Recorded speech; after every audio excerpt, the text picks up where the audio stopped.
Hello, everybody, and welcome back to another episode of the Gamers Grind Podcast. How are we doing today? I'm doing all right. I'm pretty good. I'm doing fine. That's good to hear. That's good to hear. It has been about a week. Yes, it has been about a week. It's been about a week since we last convened, since the table has last come in. This will be episode 10 of the podcast. That's right. Diez. Seems like it'd be a lot, but we didn't do these for months. Yeah. I wonder why. It's his fault. Yeah. There it is. It's Napa's fault. Yeah. I forgot that he had a name. Why don't you start off with that story? Because you didn't tell that story last week. You never told the chat. You never told the chat. We just saw they just saw the random cat running around, and they're probably just wondering like, "Hey, what's popping?" Legitimately, last week Monday, I was just like, I woke up to stretch and do my daily whatever, and I was doing sit-ups right there. My back was facing this way, and then I was like, all right, okay, now I gotta do my push-ups, and I flip over, and I see this cat right fucking here because I left my door open because I wanted to get some fresh air, and I was like, oh, I have a visitor. All right, bitch, you gotta go. And he didn't say. He just sat down and he meowed at me. And I was like, no, get. He didn't move at all. So I was like, all right, bud. So like I walked him to the door and he walked outside. Then he hopped back in. Then I was like, all right, I'm gonna kick him. I actually kick him like give him a gentle kick. You're like a nudge. Yeah, like a nudge. So I nudge him in. I'm trying to close the door, and he fucking scurries back inside. I'm like, all right, I have no choice. I gotta try picking him up. And I was really scared to pick him up because he was like fucking I thought he was gonna turn into a buzzsaw. So I pick him up, I toss him outside, and he runs back in as I'm closing the door. And I'm like, all right, bitch, what do you want? And so he's fucking circling around my legs, just playing with me. And I'm like, all right, dude, let's see if you can handle being inside. And so I left him inside here. I went to Petco, grabbed the pet stuff, which is fucking expensive. Came back, and he didn't destroy anything. And I was like, all right, bitch. You're mine. I was like, I better not get too attached to him. So I just gave him opportunities to leave. I was like, all right, the door's open. You can leave. He didn't leave. And so I was watching Dragon Ball Z Abridged as I'm baby proofing the apartment. And I just turn around and I see him sleeping on the bed. And I hear Vegeta go, God damn it, Nappa, right when I looked at him. And I was like, that's your name. That's his name. His name is Nappa. We love him. His name is Nappa. But we absolutely love him. He literally doesn't do. He's so good. He has not ever since I baby proofed the room. There's only one place I didn't baby proof, and that's my desk right here. And he has not. He can jump up here, but he has not jumped up here yet. Knocked over anything. He has not knocked over anything. He's not eaten trash. He doesn't eat the ground. That's what I'm very happy about. He doesn't eat the ground. He doesn't tear up the carpet. He tears up my the bedding area that you saw earlier, which I encourage because as long as it's not the carpet, he doesn't fuck the one. I didn't. It's if he doesn't fuck up the carpet, that's all I care about. Or eat the ground, like a dog I know. But eat the ground, like the carpet. Yeah, eat the carpet. Yeah, I have a friend that has a dog that does that. He'll just lick the floor, just arbitrarily. Maybe something tastes good, but he just licks the floor and makes really loud noises while he's doing it. I don't know. I love dogs. I'm not very much of a cat person, but when people don't train their dogs, it can be a big hassle. I agree wholeheartedly. Growing up, I've always loved dogs. I've always loved pets in general. Here's a quick little story. So when I was younger, I remember asking, "Hey, Mom, I really want a dog. I really want one. I want to take care of him. I'm gonna be responsible, and I'm gonna take care of this dog as much as I can." They said, "No, we can't have a dog." And I begged. But then my mom and my grandma, they promised me, when you are 16, we'll get you a dog. And I'm like, all right. I remember. I won't forget this promise. And I reminded them over the years. So I turned 16. It's March. It is March 5th. March 5th. I am 16. And I go out to my mom. I'm just like, it's time. It's time. And she's like, it's time for what? I was like, it's time to give me that dog. It's time to give me that dog. She's like, what are you talking about? I'm like, you promised me when I was 16 I would get a dog. I want my beautiful pet to be here right now. And then she's like, I don't remember breaking that promise. I was like, don't lie to me. You were there with my grandmother. I can prove it. And I go to my grandmother. I'm like, yo, remember you guys made this promise to me that you'd give me a dog when I'm 16. And she's just like, what promise? And I'm just like, don't do this to me, man. Don't do this to me. Don't, come on, man. And I tried. They say they never made a promise to me when I was like 6, bro. I didn't forget that. And they told me that, no, we're not getting a dog. And I'm just like, man. I'm sorry, AJ. I really wanted a dog. I still want one. I was pro dog until I moved here. Until life happened here.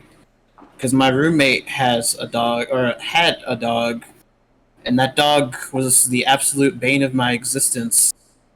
He was very upsetting, because when dogs bark, it's not. They don't stop. I even looked it up because I thought it was hilarious. I looked up on Google. I was like, "Do dogs get tired of barking?" And then it just said no, and it made me laugh really hard. Because this dog, oh my gosh, he barked at everything. He was a really timid dog. His name was Yama, and that means mountain in Japanese because my roommate's from Okinawa. But man, he's like really timid, and if anything could happen, you could just make like a slight tap, and you could just hear him barking in there, and he just wouldn't stop until you like made him stop. And that happened for a very, very long time, and I hated it so much. I was like, yeah, I don't think I want a dog anymore. I mean, no. I still love dogs, but good lord, he like kind of ruined it for me. I've gotten to the point where I'm just like, although a dog would be nice, I'm starting to warm up a lot to cats. I think can't. They're self-sufficient. They're self-sufficient. You don't really. They don't take much maintenance. They just, and you know, they're just as lovable, man. They're just as lovable. I can't. I don't think I could do a cat. I don't blame you because like I'm like that's like the only reason why I want a cat is just like to have a companion, so I wouldn't be alone. That's why I was like thinking about like getting a cat for the longest time, and I got him. But like I'm not gonna lie, like in the middle of the night, this bastard's flying around. He doesn't give a fuck. But they're nocturnal creatures. So, and I'm already up late by default. So he's gonna be flying around, running around and stuff, like being like, yeah, my dick. And like I play with him for hours and he still has energy. He doesn't stop. I legitimately was sitting down editing a video and he jumped onto my chest. And I was like, there's no way that you're still this hyper. Apparently they get bursts of energy at night between like basically midnight and all the way up to dawn. Random bursts of energy. Oh no. And they get bursts of energy too after they eat. Like for a meal. After they eat food. And after they poop too. So I feed Nappa twice a day. I give him a whole cup of kibble so he can eat that throughout the day whenever he wants. And then when he's done eating the kibble throughout the day, I give him 1 can of feisty felines, which is wet food. And he loves that shit. I just don't want him to only want to eat the wet food because that shit is expensive, baby. Yeah, I was about to say, like, a lot of cats or friends that I know who have cats, they only like the wet stuff. It's like you can't feed them kibble. Yeah. It's like, That's the- yeah, and that's the last thing I feel like you want as a picky eater. So Exactly. I've known some dogs that like some dogs will only eat like kibble if you mix it in with the wet stuff, and then you're having to spend like double the money. I don't know. It's like some animals have like really particular eating habits. Yeah. Might look out if you still eats the kibble and stuff. No, he still eats the kibble. Like he definitely went through that kibble today. Like he's been going through it every day. My thing is that I only give him like one can, and I don't give him any other soft treats. Like I give them like specifically hard treats so that he's used to that. Like it's hard and stuff like that. Like wet food, delectable. I like wet food. Who doesn't like wet food? I like wet food. What does that mean? What is that? Wait, I don't particularly. Joe's and wet sandwiches. Meatball. Yes, Kendall. Yes, I just wet bread. I just love my sandwich with a side of water just on top of it, bro. I'm talking about like fucking like the turkey's not dry. There's like a decent some mayonnaise, ketchup, some delectability. I don't think that's the way to describe that sandwich. Yes, I just said all right, fine. Put the sandwich in water. Delectable as you say, but just as delectable as all these wonderful games that came out or were announced last week. Last week we talked about it briefly before we got into it, but last week Nintendo hit us with a bomb. Hit us with a random direct, and not any of us were really expecting it, but they delivered. They delivered this time. So I know Black Eye Gamer. I know you said you didn't tune in too much to the direct, but I know Lore Master, you did. You did watch it with me, and that video is on the channel. Yeah, still check it out. But what did you think of the direct? How did you like it? What were some games that like you thought about were just like? Wait, hold up. He was here. He was just like, yeah. I was at work. All the melanin went out of your skin, but you were definitely here, and you were a little shorter. Yeah, you were here. All the melanin just disappeared, but you were definitely here. Oh, I can't stand you. I can't stand you, Jesus Christ.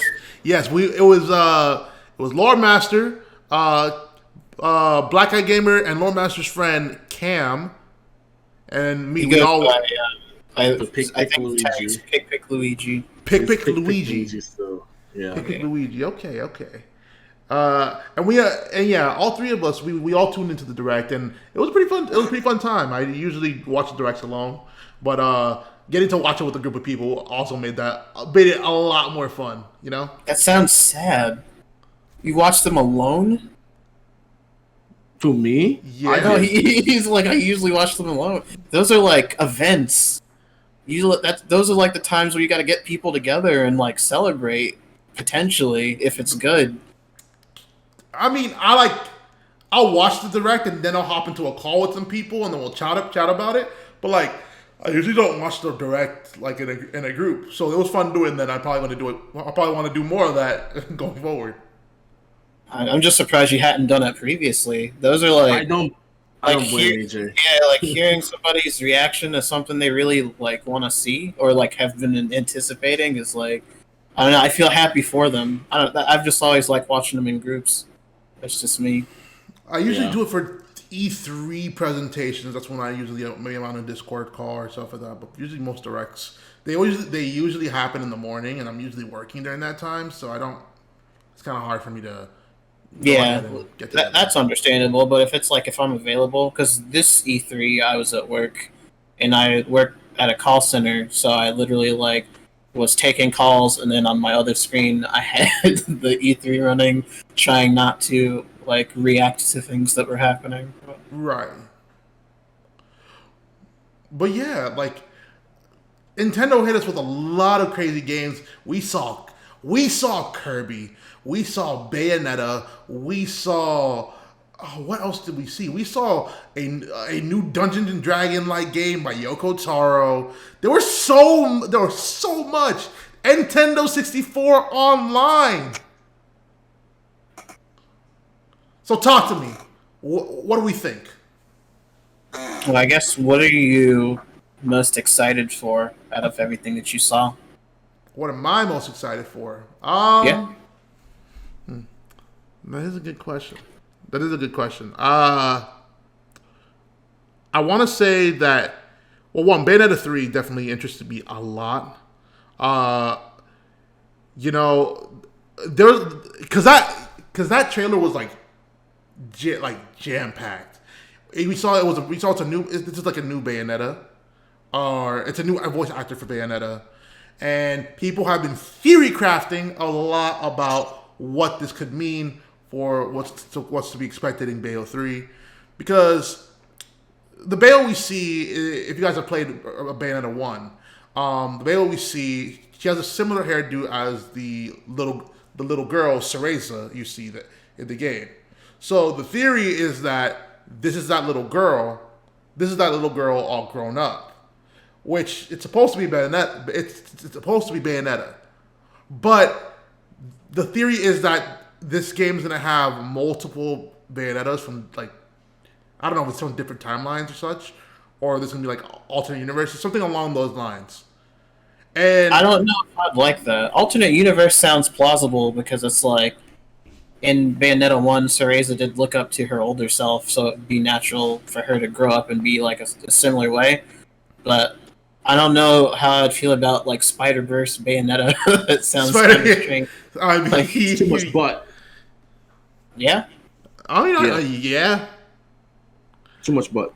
Also, speaking of Bayonetta, I've seen some very nuclear takes on the Bird app, saying that her design sucks, and I love that design. I can't. Nuclear. People who have said that it's a bad design. A particular Smash Brothers Melee player said that, and I'm just like, oh my gosh! oh, man. Like Anybody that says that that's a bad design, like I have a lot of appreciation for that design. It's a very different take on Bayonetta. It's a very different take on Bayonetta. It takes a lot of inspiration, like from, like, you can tell, like, it takes a lot of inspiration from, like, not, I don't know if it's not medieval. Is it medieval? I don't know. Like older 10th century garbage. It's more princess-like, or like Yeah. Like 10th century garbage, yeah. 10th century garbage. Like, I don't know why people are bitching about her hair. Yeah. I like her hair. Her hair looks fine. It's like, It's I don't like her amazing. design. Like, do you remember her having a beehive on her head? Like, an actual beehive, you know? Like, fuck, I don't know what to tell you. Like, I don't know why. It's like, oh, pigtails. I don't like pigtails. That's fine. You don't have to like pigtails. But you gotta be like pigtails that are fucking living perfectly together to summon the giant monster that eats flesh. Damn right. Flesh. I don't know. I like it, and I feel like Bayonetta 2, I do like it, but it's probably my least favorite one out of the three. But I mean, that doesn't mean that I hate it. I can't look at the design in 3 and legitimately just be like, I don't like it, or it's a bad design. It's like, I don't think it's a bad design at all. I don't think it's a bad design. It doesn't drastically change the character. All they did was just put a new fucking hairstyle on her. It's like, when people talk about design changes, I'm thinking like fucking like drastic changes, like characters like look completely different, Like from Dante. the ground up. Like when Dante, yeah. when they made the DMC, I don't even know if I can call that a remake or just like it was just DMC, and that just didn't look like Dante, something like that. But I mean, I think she looks fine. But that's, I mean, it's a matter of preference and opinion. But Of course. I legitimately like it. She looks good. I like it a lot too. I just think there's a lot more that goes into her design with this design compared to like 2, where it was only like a small incremental change with her hair, you know. So I think that's like it was very good, and I have a lot of faith for what Bayonetta has to offer with this new game. Other games that interested me, I have to talk about that Kirby game. That 3D Kirby game. Now I know you've been wanting it. You've been wanting it, Guante. You've been wanting it. You've even said it on the podcast that you want to see one, and we finally got one, and it looks great. It looks great. It honestly wasn't exactly like a huge surprise. I mean, it was a surprise, but it was like it was a matter of when it was going to happen because someone went into the files of Kirby Fighters 2 when that came out, and there was It's like files. plays. Yeah. Yeah, like code already in that game for some reason of just like the enemies and how they would work in 3D and Kirby and like some copy abilities and stuff. So the person had already data mined that and put it on Twitter, and the only thing we were able to see with the files, but we knew they were there. So then it was just a matter of, okay, when are they going to show this game off? Because it was like they didn't show it at E3, and so when they announced the Nintendo Direct, I was just like, if that Kirby game's not there, then when is it going to happen? It's just like us waiting. And I'm glad they finally did show it, and it's a lot sooner than I would have thought. Yeah, I wish it comes out. I wish it was sooner too, because it comes out holiday next year, right?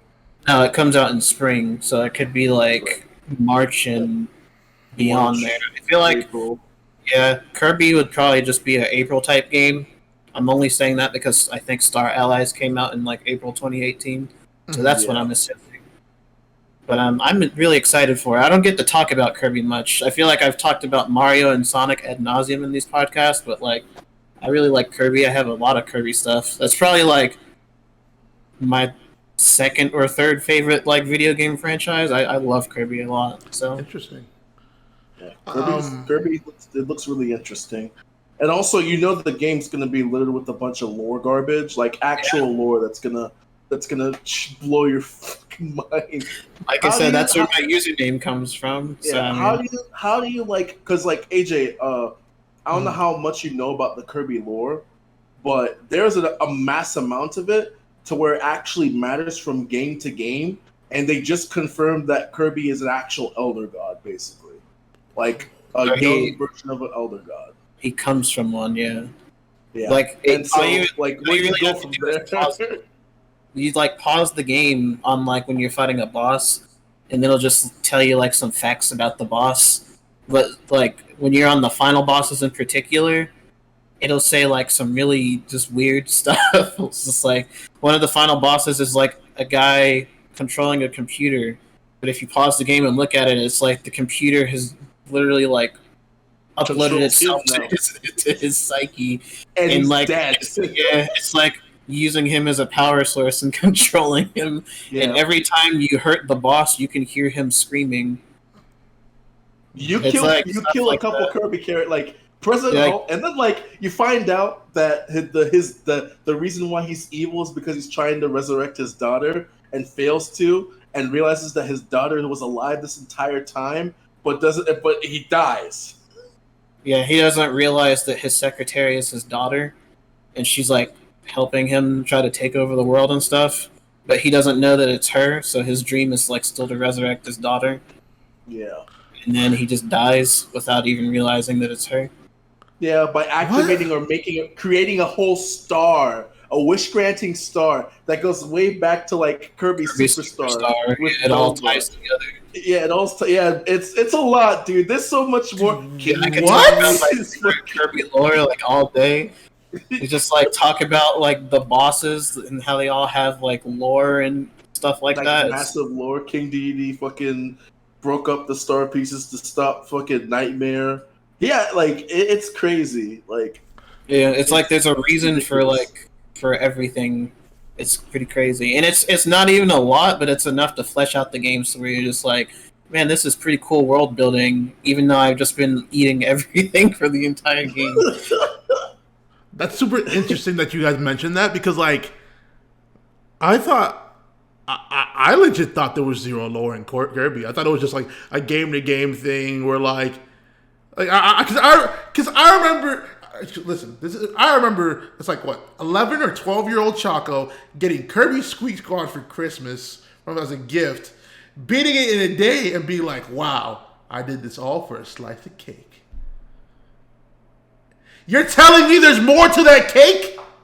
Yeah, there's a star that's a part of the fucking evil nebula, and it gets unleashed, and the world goes into chaos. But you get that cake though.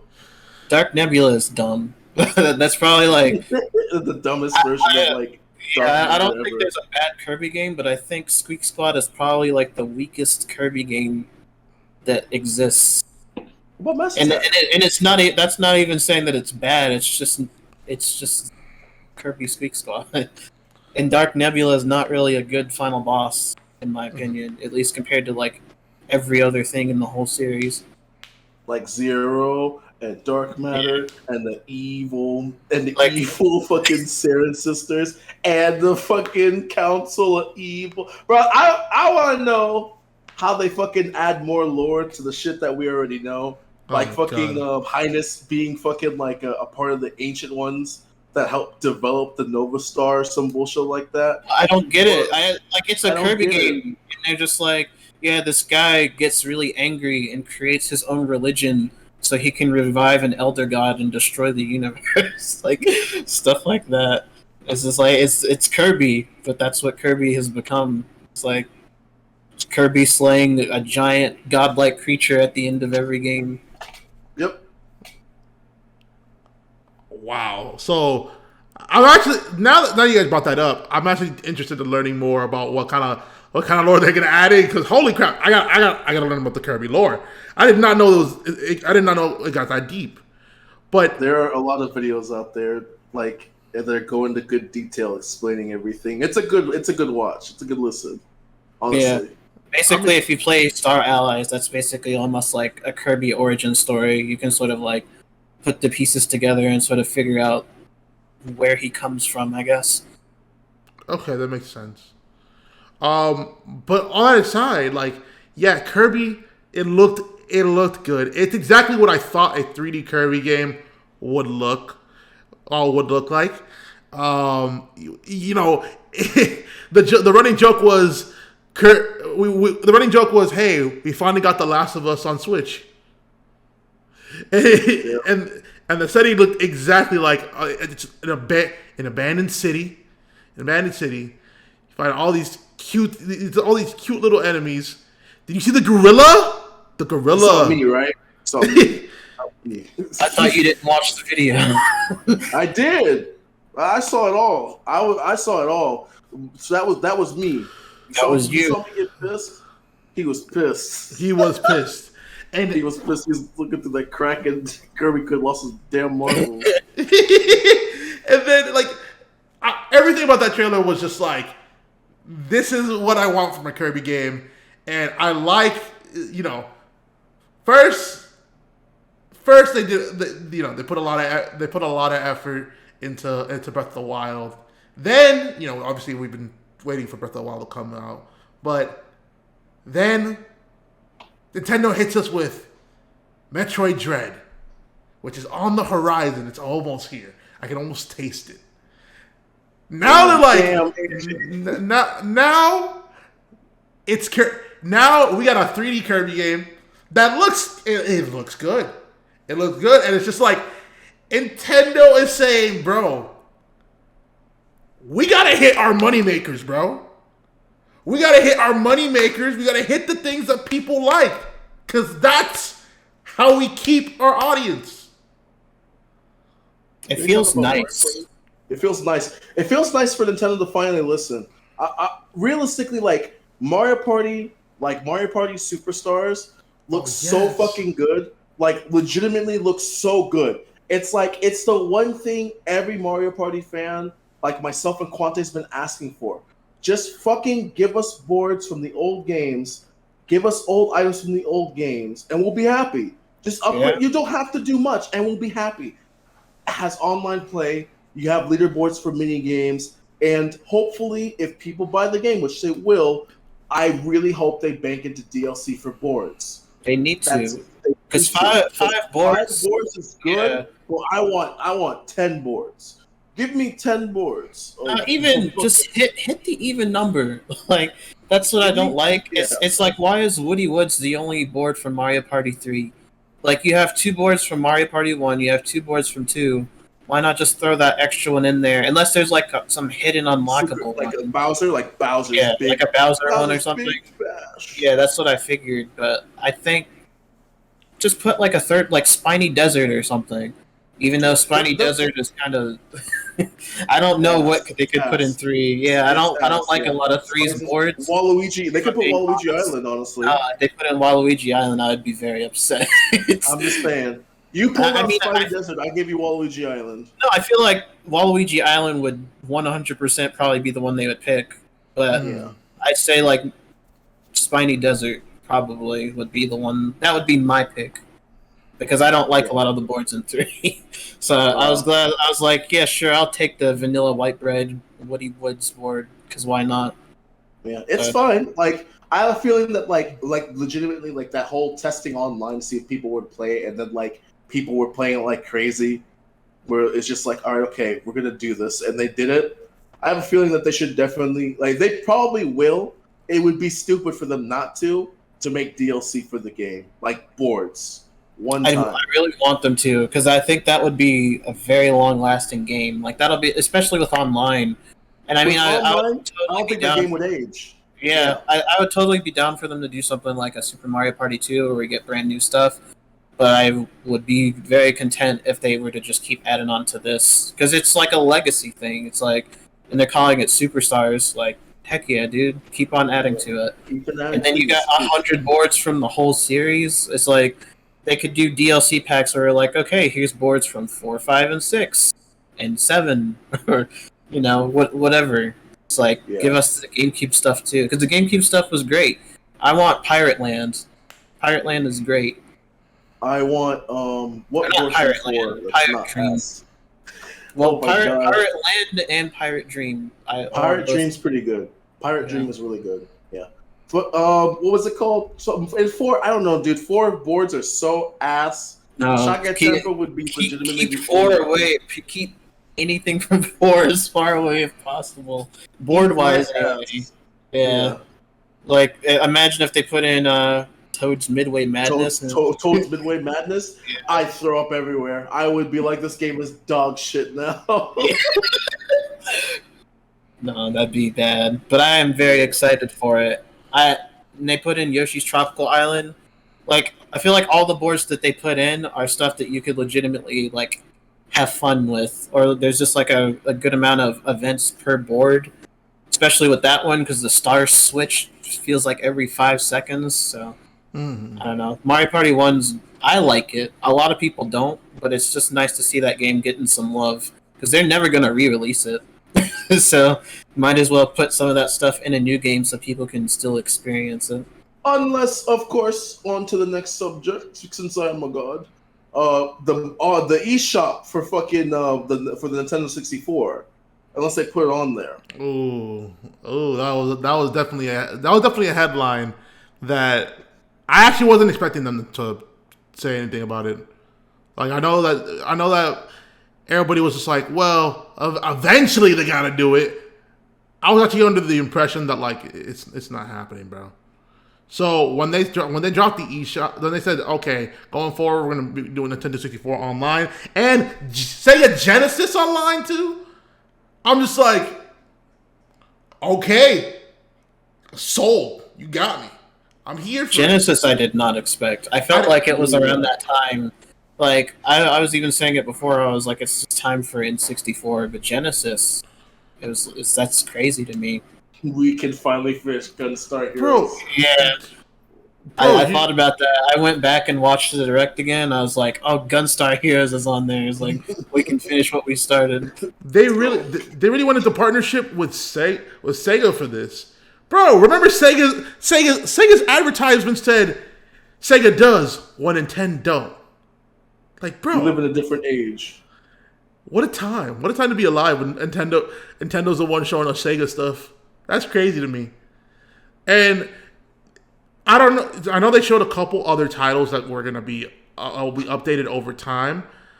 How often will they be updating? Is that stuff going to be the first wave, or is it going to be? That's probably still going to be liquid butt. It's like they're probably gonna. It's not even going to be monthly. Like, I could see if it was monthly. It's not going to be. But the slowest SNES, and they still haven't even released the best SNES stuff. I don't think it's going to be that often. Mm-hmm. And it'll probably be like one game. Like, here's Paper Mario, have fun. Like, I could totally see them doing something like that. But I mean- I'm excited because they show you can play games that weren't released here, like Sin and Punishment. That's like that's like a Star Fox type game, like rail shooter. Yeah. I really want to play that because I've never played it before, and if it's like translated and everything, then I'd be super down to play. So that's a reason to be excited for the service. For me, No, I mean it's just and like Nintendo 64 Online, like it's just as Kendall said earlier that it feels like Nintendo is listening a lot more. It may not necessarily be the best execution, but they're listening a lot more to what people want in general. And this was a very I thought this direct was a very great direct. People disagreed with me. Some other friends that I know that watched the direct, they said, "Oh, this was a bad direct. This is nothing impresses me." But I feel like compared to a lot of I think the directs in general, as of recent, from the past two directs, have been better than a lot of the directs that we've gotten in the past 2 years. Years, man. Yeah, I agree with that. yeah, because they actually have stuff to show. It's like, especially with COVID, I feel like that's been pushing a lot of these releases because they've announced all the stuff close to when they do release. And so now they're just like, all right, this is releasing this month. They're just throwing it out. Like they actually have stuff prepared. And I like that format a lot more. Like even after all this blows over, I really want them to keep doing the thing where it's just like, yeah, don't even let me know the game exists until close to when it comes out. No, I agree. I think I said it once at the podcast before, but there's this trend I've seen recently, just in the industry in general, where developers are doing a much better job. They're not putting these expectations that say, "Hey, this game coming out 2025. Wait for it." What universe are you in? Because that was 90% of E3 this year. This is true. There are a lot of games that are for the future, but I feel like as of recent, more developers are like, "Hey, here's our game. Game is coming out 3 to 6 months or within a year." That's a much smaller time frame than what I'm used to. Keep in mind, I'm a Square Enix baby. I waited millennia. I waited centuries just to get a crumb, bro. A crumb. Man. Square Enix, Final Fantasy, Kingdom Hearts. As it is, I played Final Fantasy VII Remake Part 1. I beat the game, and I'm just like, this game was freaking amazing. I can't wait to play the next part in 6 years. In 5 years. Yeah. I mean, I felt that way too. I was like, man, this is great. I can't wait to see. I don't even know what I'm going to see because that game is something else. But that'll be when I buy a PS5 is when they show part 2 of that game. I hate long development times. Nothing scares me more than a game. Nothing scares me more than a game being in development for so long that they have different directors swapping in and out. Dude, the game will never be the same, So I just really do appreciate it that developers are doing this. Are doing this big change where they're announcing games closer to release, and even more so, what's really got me excited is I feel like this is a big comeback for Nintendo. I think this is a big comeback for Nintendo where they haven't really they haven't really jumped into that next gen train like Sony and Microsoft did. But what they're doing is they're showing us games that are still going to keep us around to the Switch. The PS5 and Xbox, there are games. There are great games, and I do have a lot of games I'm interested in playing in the future for them. But they haven't shown as many games that are just like, bro, this right here, I need to buy my system for this. I got a PS5 because it took me a long time to find a PS5, and I wanted it because my PS4 sounded like a fucking vacuum, and it sounded like a vacuum. I'm just like, I wanted a better console to play it on. Yeah, but if it wasn't, oh yeah, and Final Fantasy VII Intergrade, but I haven't even played that yet. But nothing else to me has been a system seller. I need to buy the PS5 because of this game. But so far, this direct showed me that like everybody needs to have a Switch because you will be missing out on some great ass games. Mm-hmm. I think it's a good step in the direction. Like it's a good step in the direction. Like we all said, like it's like Nintendo's slowly starting to listen to us. It's not everything that we want, you know. Mm-hmm. Like I'm still pissed that we don't have GameCube titles as a way to like, you know, to play. If they showed that and N64 games, we wouldn't be having this conversation right now. But like it's a step in the right direction where they're slowly starting to like listen to the audience. They still have a bunch of other garbage that's backlogged that I think is ass, but like so far, I think they're trying to play it safe and not like, you know, be stupid because like let's just compare like Xbox, right, with their Game Pass. And like their Game Pass is low-key busted. No, it's great. All that stuff's really free. Yeah. And you can get that on your computer. That's the only reason I don't have well, I probably wouldn't buy an Xbox. I've never owned one, but it's like now I really don't have to have one because you can get Game Pass on PC. Yeah. So I can just play everything that I'd have on Xbox on my PC. And not everybody has a PC, so of course that's the reason to have an Xbox. But No, absolutely. All in all, 2022 is just looking like a very good year it's looking like a very, very good year for Nintendo, and I can't wait. I can't wait to see what's in store. Yeah, 2022 is looking stacked. I just wish that I could agree on the fact that, like, I really wish that it was like, yeah, this is a step in the right direction for them, but I don't think that like them showing a good few games is enough for me to be like, oh man, they're, you know, keeping up with the competition. It's like they just do some real dumb stuff. Like, yeah, I agree. It's been 4 years and they are only just now releasing N64, and then like Kendall said, there's nothing else like GameCube or even Game Boy stuff, because I feel like that's also an important part of their history that they neglect. It's just kind of like they still could do some stuff that would be beneficial to them. It's like, why take down all these emulator and ROM sites and be like, no, don't do that, and then you don't give us a way to download it or to buy it. Yeah, see, that's what it's just like. It's not fair. It's not whole, you know. Like it would make me think. It would make me think if they did that, if they did some with GameCube titles, I'd be like, all right, now I can shut the fuck up. Now I can 100% support Nintendo because these title games that I've been wanting to play since I was a child, and I foolishly sold because I wanted to eat a hamburger that day. I can finally play them again, you know? And like that's just something that's just like that's most people's in general. It's like most people in general, like myself included, I'll say this again.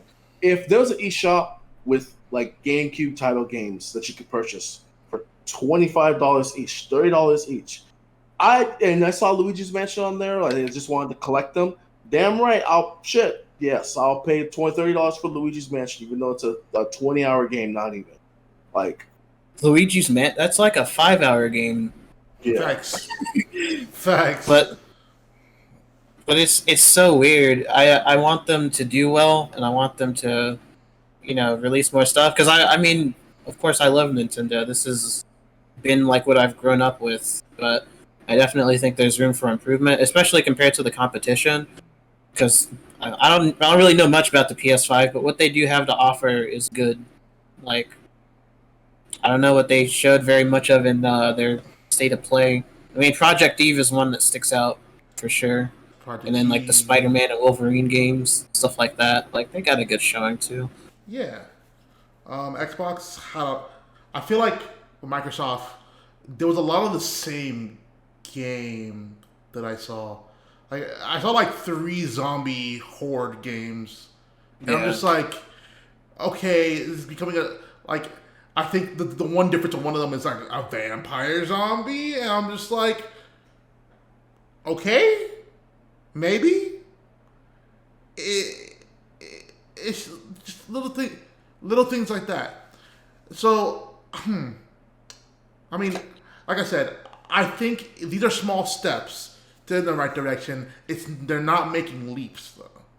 They are not making any leaps. They're not making any big, huge changes to what the formula is. And hopefully, I want to see some more.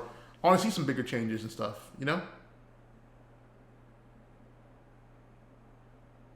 Me too. I thought you were gonna say something, but you were just trying to dodge the cat. He's trying to eat me too. Oh my gosh! They need to release an F-Zero game. I know you. The world is not. I'm gonna keep it a stack with you. The world is not prepared for an F-Zero game. The world is not ready for an F-Zero game. Like, yeah. That's the eighth wonder of the world. They have such a perfect format. They're doing all these like 99 games, like Pac-Man 99, like Tetris. Mario had 35, but like they could literally do like an F-Zero random number, and then that's how many people you race, and it could be like an elimination round. Like that's perfect for F-Zero. They haven't done it. It's like could do something like that. You just try to survive the longest. I don't know. Be cool. Most definitely. Now let's switch it up. It's been because we just spent a lot of time on that direct. I want to switch it up with a fun little topic. I want to know because Nintendo has been one of the biggest. I want to say one of the biggest companies that like providing me with some of my favorite games. Nintendo has done a lot when it comes to like games I really love, and I just want to know, you guys. I want to hear what you guys' top 5 favorite games. They don't have to be in order. They don't have to be in order in any order. But I want to know, what are the 5 games that you're just like, these right here, the cream of the crop. I want to know. Gonna let Josh go first. Okay. It's kind of hard realistically to say top 10. Realistically. Or top 5, I mean. Top 5 games, like, oof.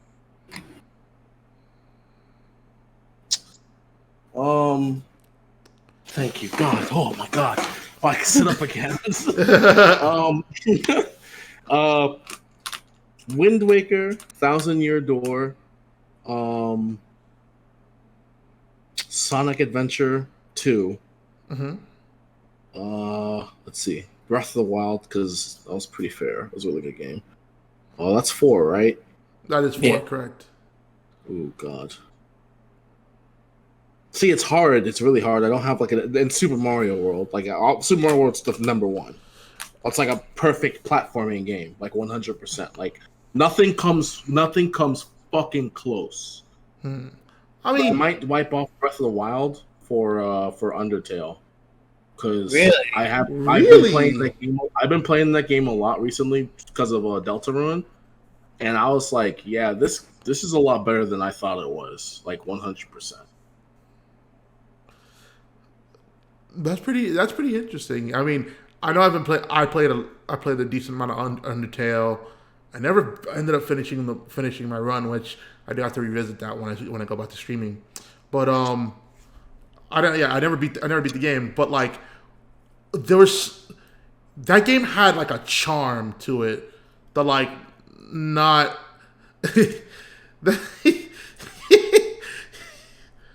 That game had a charm to it that not many. It had the same charm that I felt from like a Mother 2, Earthbound. Excuse me. It had that level of charm where like characters were wacky. It feels like a very simple game, but like it's much deeper than what we're playing. So I definitely can agree. Like, while I can't necessarily put a game like Undertale in my top 10, it's definitely because I need to play more of it. Obviously, is definitely up there for games that I've played, and I haven't even beaten the game. So so it's actually pretty surprising. I'm like not surprised, but it's also pretty surprising you put it in your top 5. Yeah, it's just like there's so many games. Like I mean, like there's so many more games that I think is like really good. That's why I like making a top 5. I can do a top 20 with no order, but like top 5 is really hard. I didn't even put Final Fantasy 6. I think that's a fantastic RPG. Like I didn't put another RPG in there. Like narrowing it down to 5, yeah, that's kind of hard, and especially because I feel like that changes so often for me, where it's just like, wow, I love this game, or I just won't remember something because I like so many games, and I'll be like, oh, I forgot that game exists, sort of thing.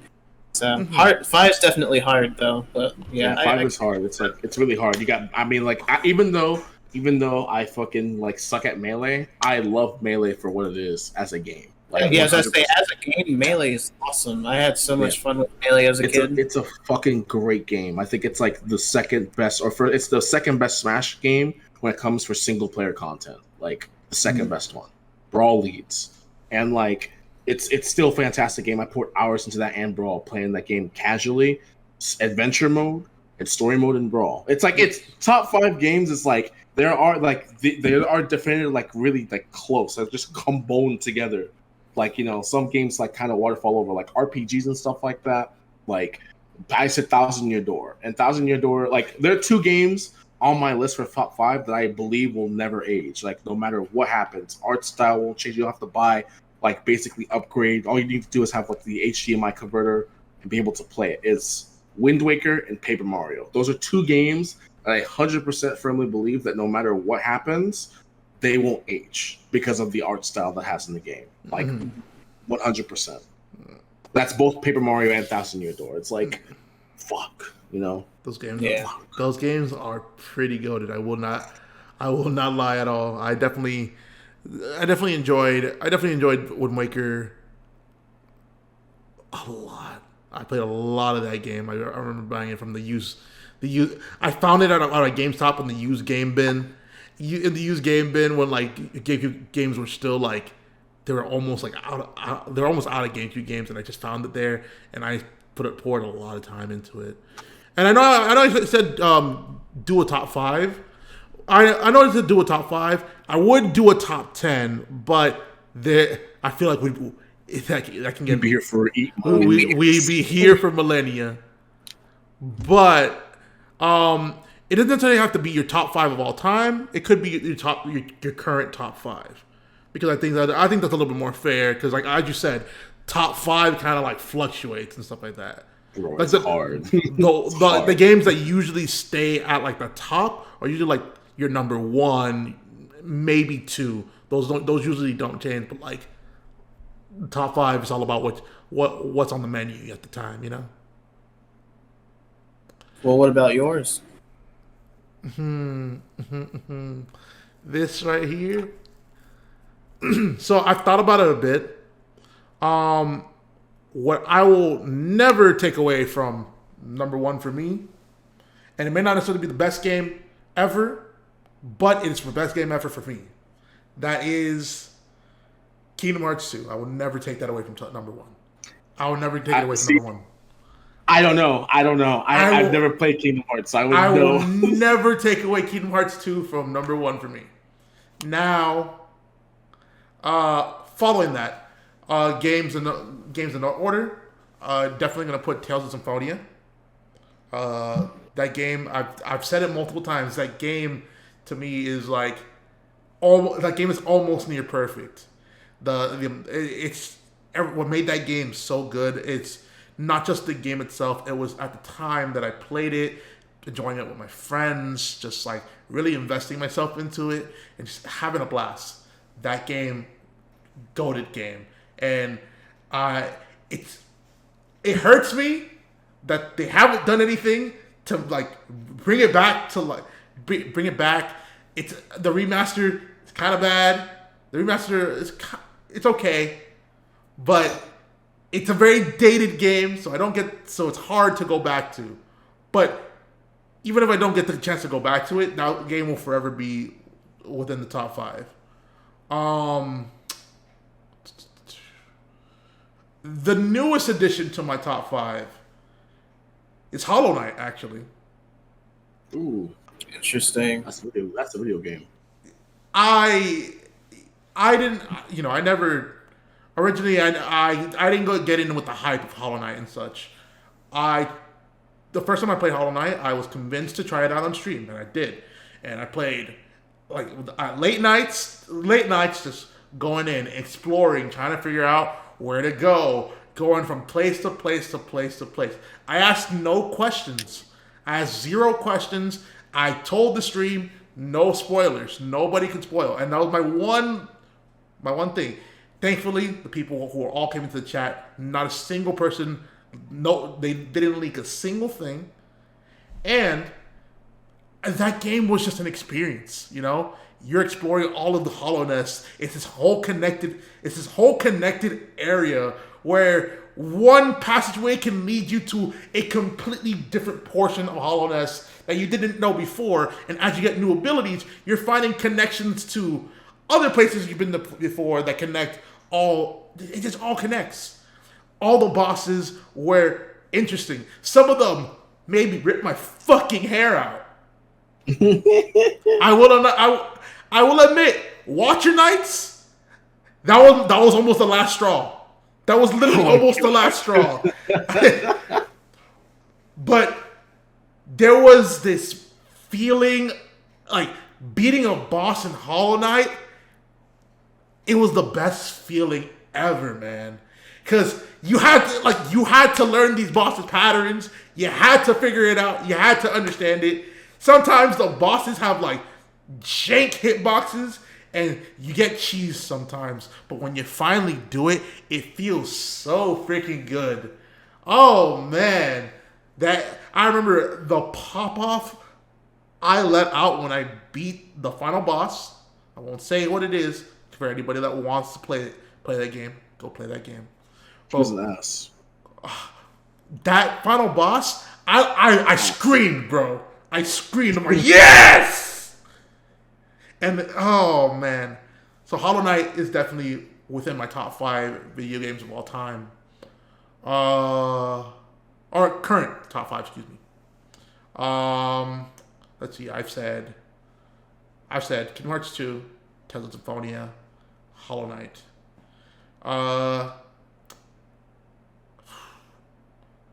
This was kind of interchange. This one can maybe move out. This can maybe move out of top 5, but right now I will put Nier Automata. I love that game a lot. There's just Yoko Taro is a freaking genius. I don't know how he did it, but like he made a story about robots. Beautiful.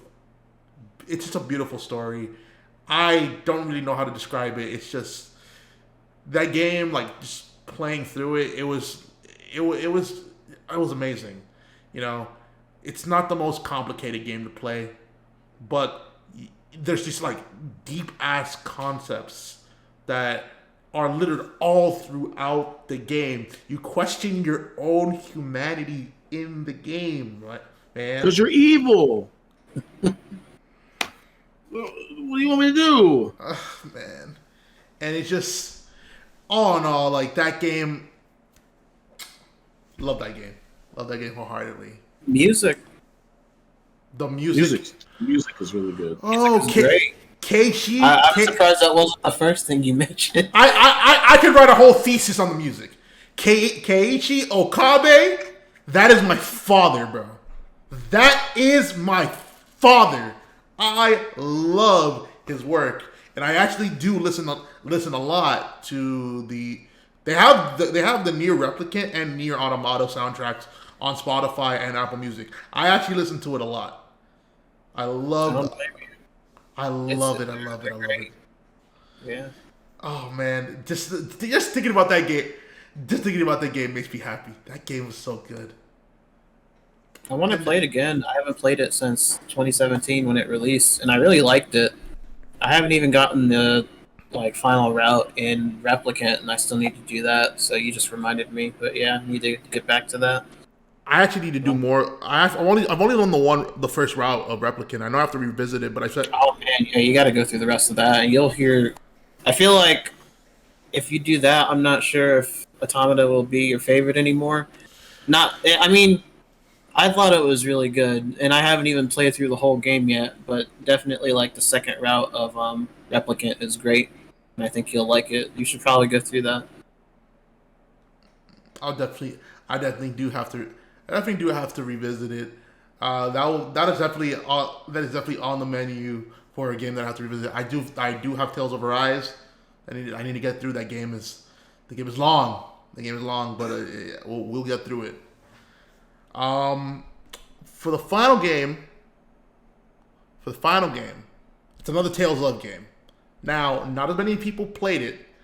Not as many people have played it, but to me, it's one of my favorites simply because I just put in a lot of time into this game. I played it. I've at least beaten this game like 6 or 7 times. I just enjoyed every moment of it. It was Tales of Grace's F. Fun fact, that was like one of the, usually for most games I buy, I know about these games way beforehand before I even go ahead and buy it. Go ahead and buy it. This was the first game that I just bought because why not? I said I wanted I was on the old GameStop website. On the old GameStop website with like the really shitty quality video player that like you would play the video, it would get to like 20 seconds and it has to buffer. So you have to rewind the trailer just so it can buffer more. And like that whole process took 10 minutes for a 2-minute video. And I remember going through, I'm just like, I want a new game to play. We couldn't really, it was kind of expensive to get new games, but the used game section, I was in there. My money to the used game section. Ooh, the buy 2 get 1 freeze. We love to see it. So I remember just seeing a trailer for this game I've never heard of, never seen before, and I said, okay, do they have them in my store? There's one. Let's buy it. Let's play it. And I had no idea what to expect. I had zero idea what I was going to be expecting when I played that game. And sure enough, you have one of the most fun battle systems the Tales franchise has ever like included.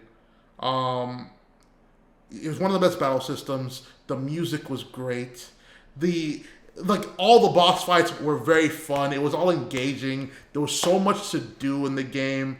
I love Tales games in general because like what carries Tales games are the characters oftentimes, and the characters were all lovable, at least to me.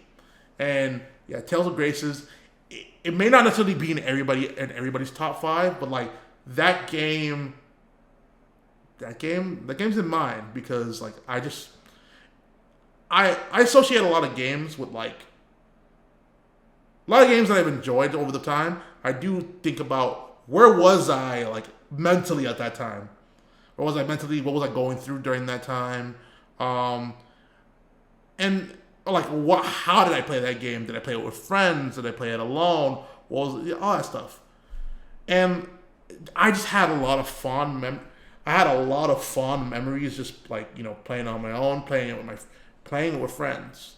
One of my closest friends, Dorian, and a classmate, another close classmate, Javier. We'd meet up after school, play the game. I'd be the main character, Asbel, with the sword.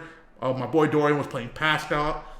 He had a shotgun staff, a staff that could shoot. You shoot out spells, and it's super raw. And then my friend would be Malik. He had a bladerang. It's a boomerang. What? It's a boomerang that's a blade, bro. Oh, you said Gatorade. Gatorade? No. A bladerang. And it's easily the dumbest weapon in existence. But it was so raw. It was so raw, and that game was just fucking great. So yeah, Kingdom Hearts 2, Tales of Symphonia, Tales of Grace or Death, Nier Automata, and Hollow Knight. Hollow Knight. Those are my current top 5. It's a good list.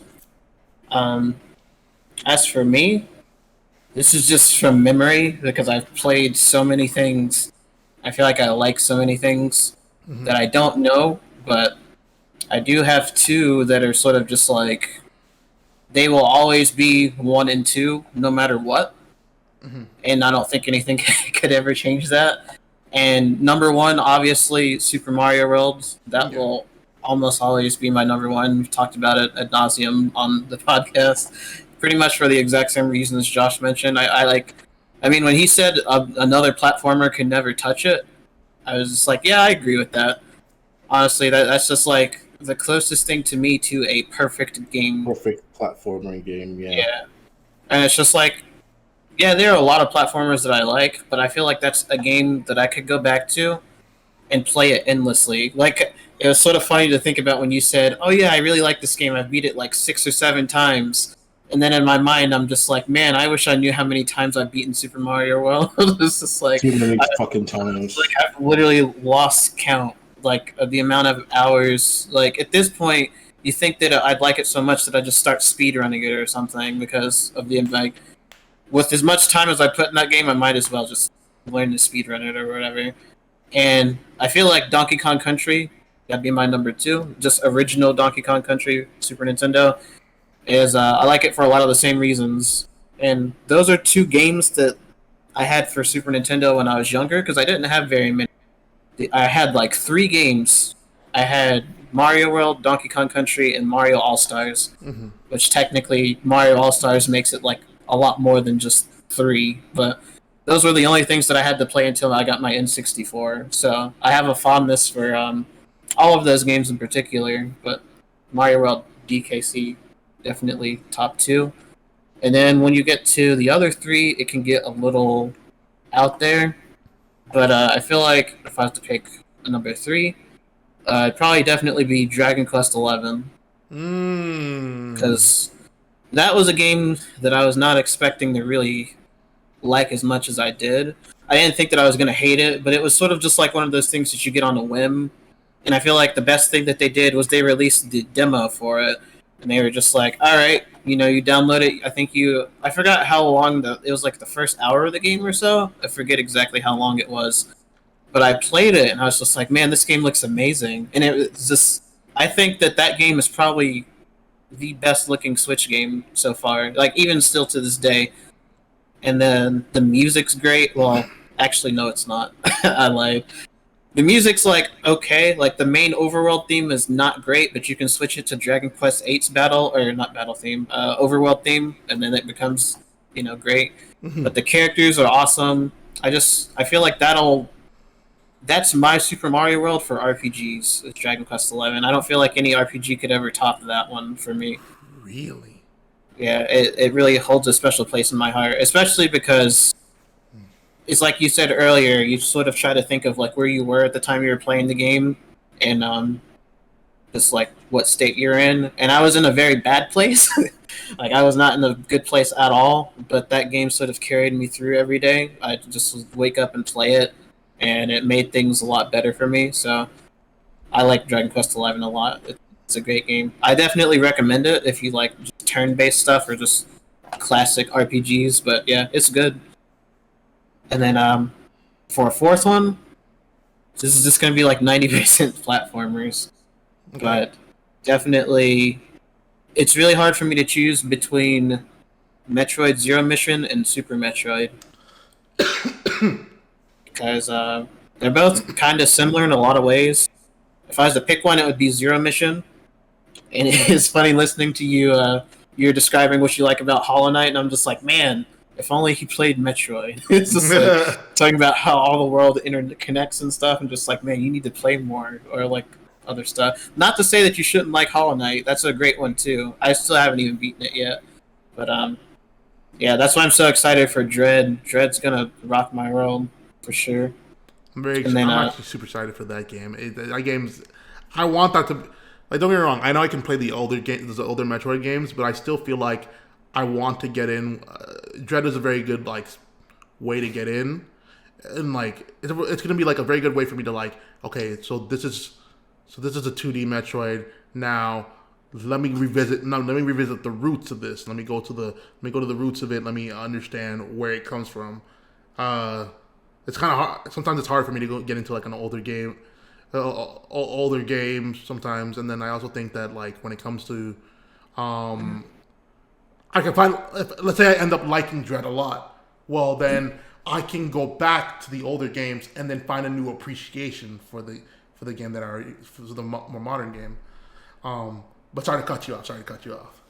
No, I definitely feel that. I mean, I feel like it could go both ways. Mm-hmm. If it was me, I would definitely just play either at least Zero Mission or Super Metroid first, but it's your choice.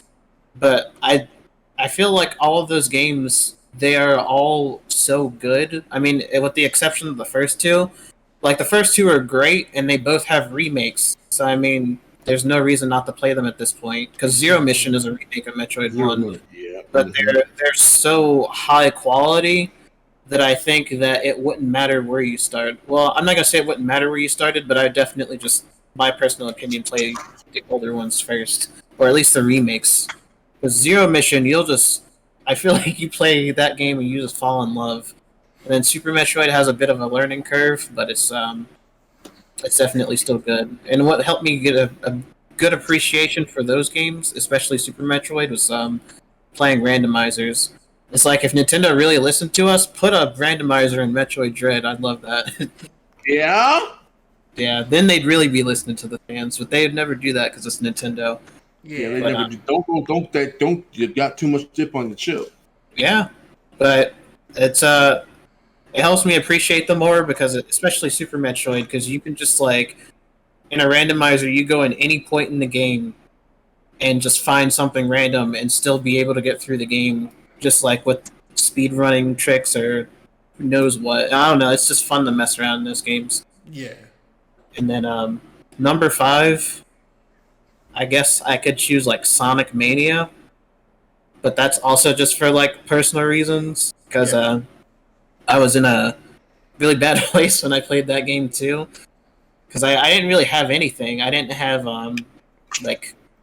any internet or cable or any form of entertainment because we were in a bad spot money wise. This is when I was still living at home with my mom, and I just bought that game and I didn't really have much to do, so I'd play it. And then I really liked the story behind that game. It was just all the fan game devs coming together and making this big game.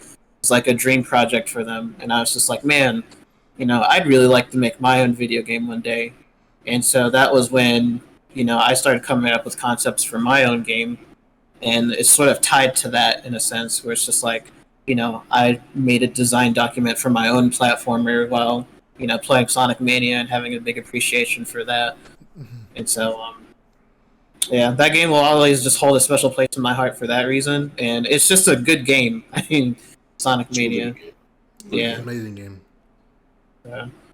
Yeah, it's good. If it wasn't Sonic Mania, I guess honorable mention would definitely just be Yoshi's Island, because that's just top quality platformer right there. That is a top quality game. I actually hate it. Man, I love Yoshi's Island, but I don't know. I feel like I should put it in there. There's so many things, even just entire series. Of course, you could talk about Smash Brothers, Mario Party. I could just fit entire series in there. Exactly. It's hard. It is difficult. It is difficult, and I do feel bad because I thought about it, I'm like, okay, I definitely would put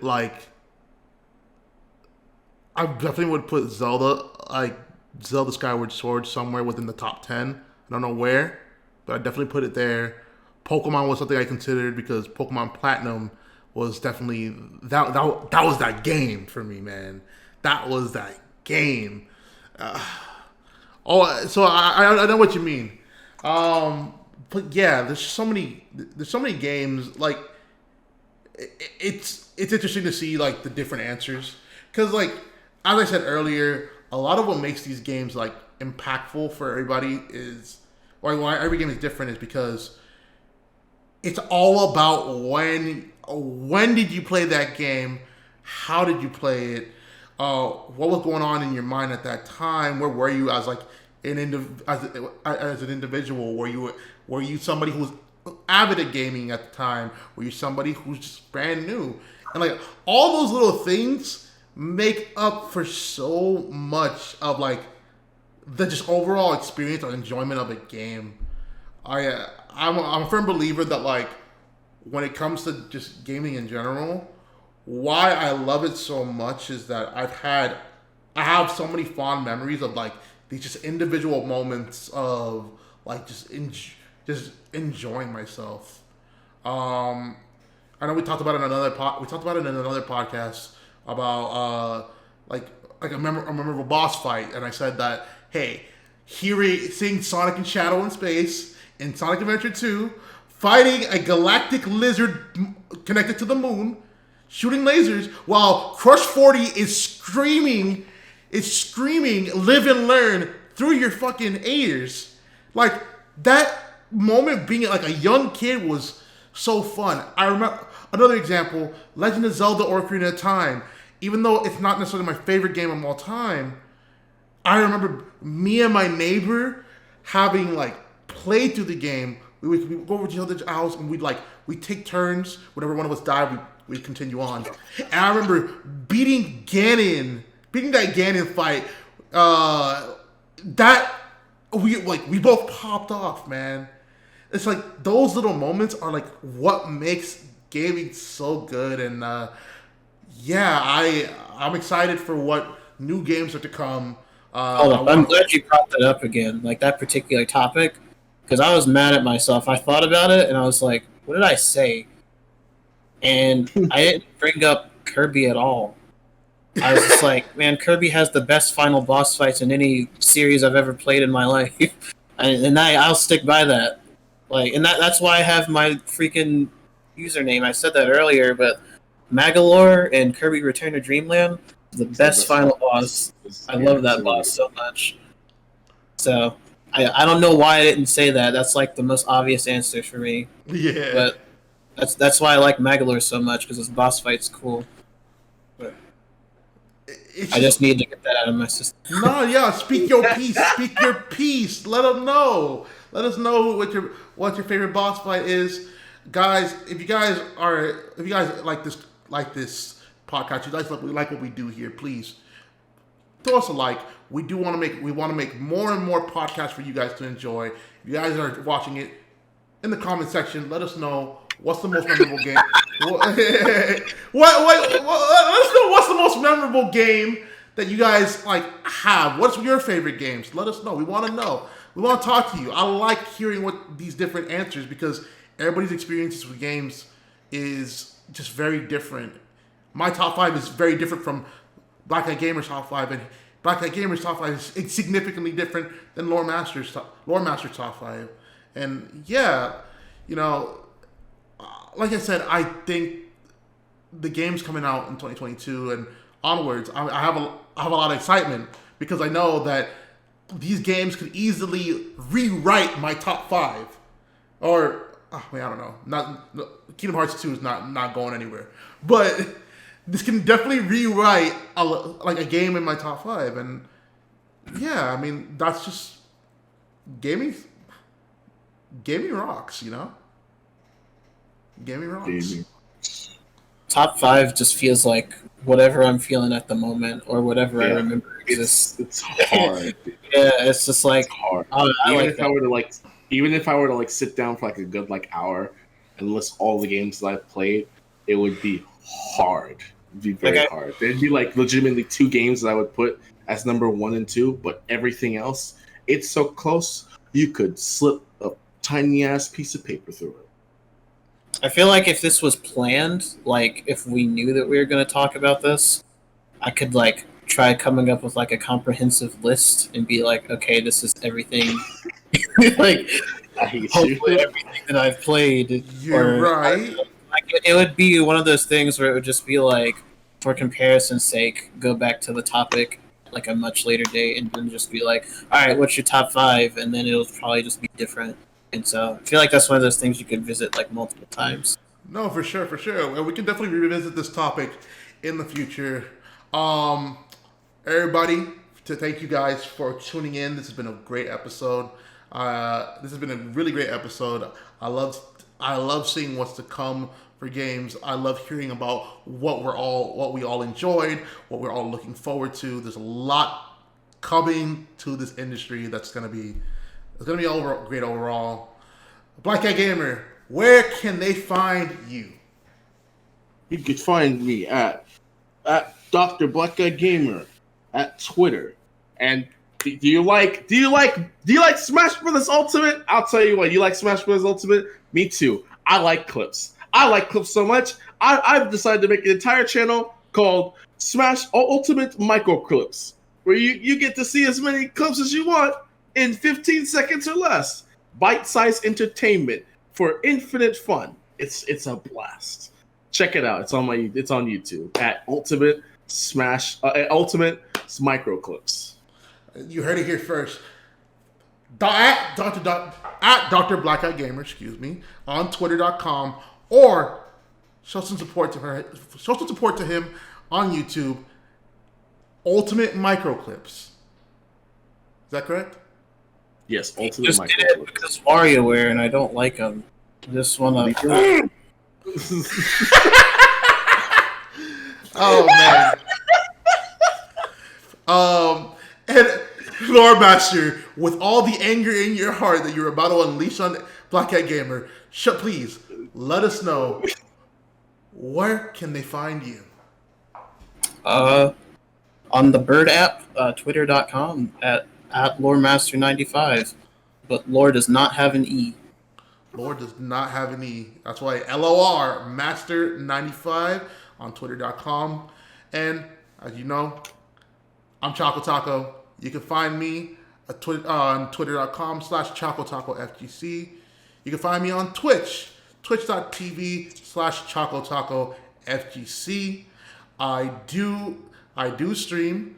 I'm very bad at streaming, but I do stream, and I'm very bad at streaming. I do it, but I have a lot of new ideas. I got a lot of things actually in the work, and I'm not just saying that they're in the work. I do have a lot of things that I've been talking with some people to get things rolling out. So look forward to what's to come. This has been The Gamer's Grind, episode 10. You guys all have a wonderful rest of your nights, and we will see you guys next time when the grind continues. Have a good one.